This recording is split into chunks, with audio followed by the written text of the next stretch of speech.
Sunday in St. Petersburg, Russian state television broadcast footage of the country's fleets at the annual Navy Day celebration. In attendance were officers from 31 other countries, including China, India, Iran, and South Africa. Showcasing the Russian Navy, missiles fired from various ships of the Black Sea Fleet, and jets dropped bombs from above. Overshadowing Russia's pomp and circumstance of the day is a recent plan revealed by the United States to deploy long-range missiles to Germany by 2026. To outside observers, as well as Russian President Vladimir Putin, this may be history repeating itself. The situation recalls the events of the Cold War era. If the U.S. implements such plans, we will consider ourselves free from the previously imposed one-sided moratorium on the deployment of medium and shorter-range strike systems.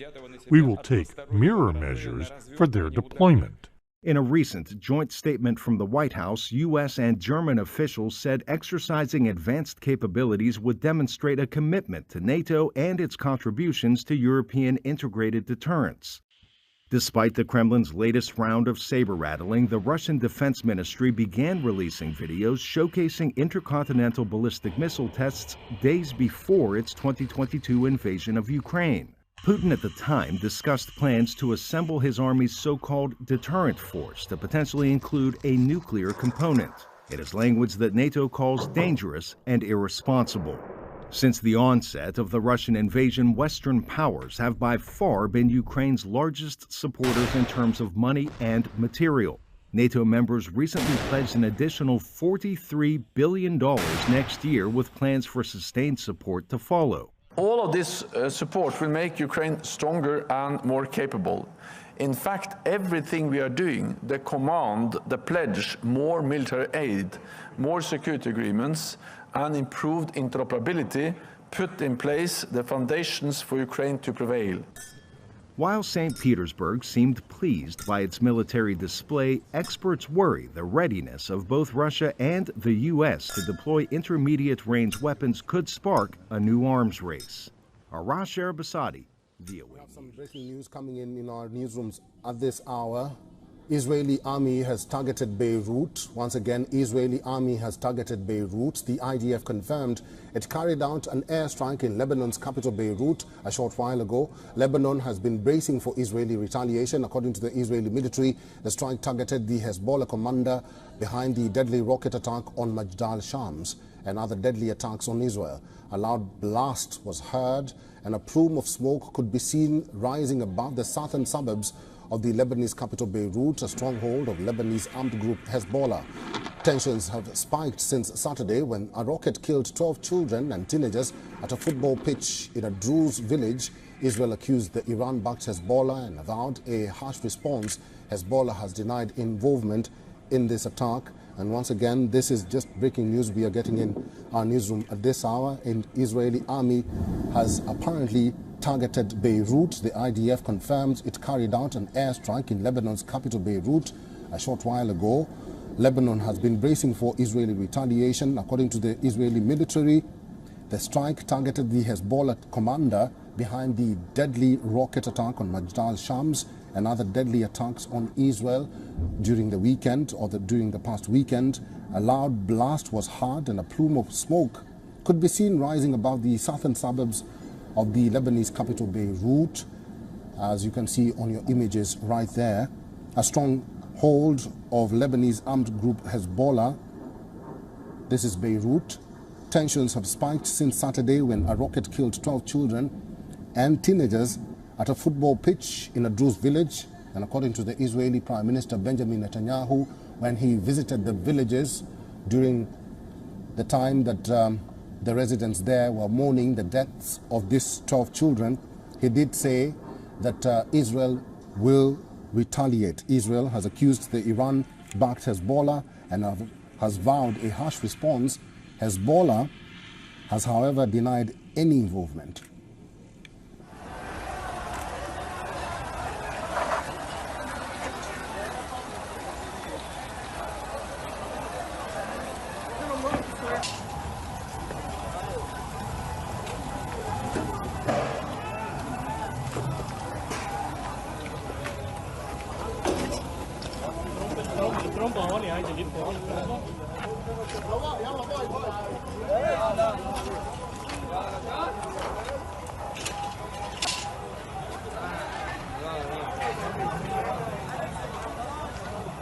على أنه عمل إرهابي استهدف المدنيين.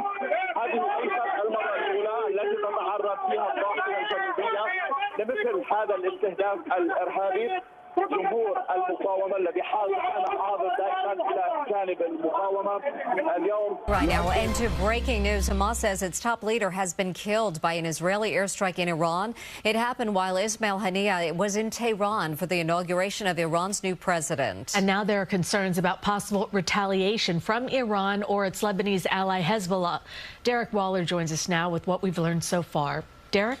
Cindy, Mary, good morning to you guys. Ismail Haniyeh killed early this morning in Tehran, and now talk of a possible ceasefire appears to be slipping away, with Hamas calling the assassination a, quote, severe escalation.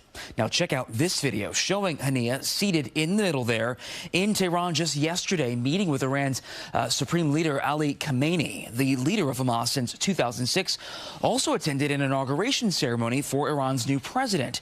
Haniyeh was seen as a linchpin to Hamas's high-stakes negotiations and diplomacy efforts, but he also was believed to be a chief architect of the October 7th murder and kidnapping of Israelis that led to the war in Gaza.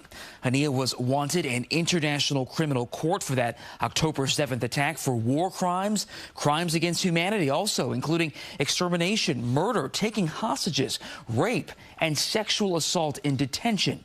Palestinian President Mahmoud Abbas strongly condemned the killing, according to their state news agency. Now, the assassination also comes days after Israel carried out a strike in Lebanon, taking out a commander of the Iranian-backed militant group Hezbollah after one of their rockets struck a soccer field, killing 12 Israeli children. I can also tell you this morning that the White House has not yet commented, Mary. Derek Waller, thank you.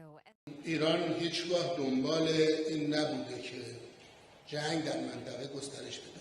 اما این نکته را باید در نظر بگیرن که ایران اجازه نخواهد داد که منطقه تحت اداره آمریکایی و آمریکا و اسرائیل اداره بشه. در همین زمان که ما مصاحبه داریم فرمانده کل سپاه پاسداران ایران اعلام کرد که پاسخ رو خواهد و بنابراین پاسخ رو اسرائیلی ها راجع به این جنایتشون خواهند گرفت. اینکه حزب الله چگونه راجع به هدف قرار گرفتن ضاحیه پاسخ بده مطابق با روال خودشون و تصمیمات خودشون عمل خواهد کرد. الان یک جنگی وجود داره و دو طرف در واقع اسرائیل مورد هجوم زیادی قرار گرفته از اطراف مختلف. اشهد ان لا اله الا الله وحده لا شريك له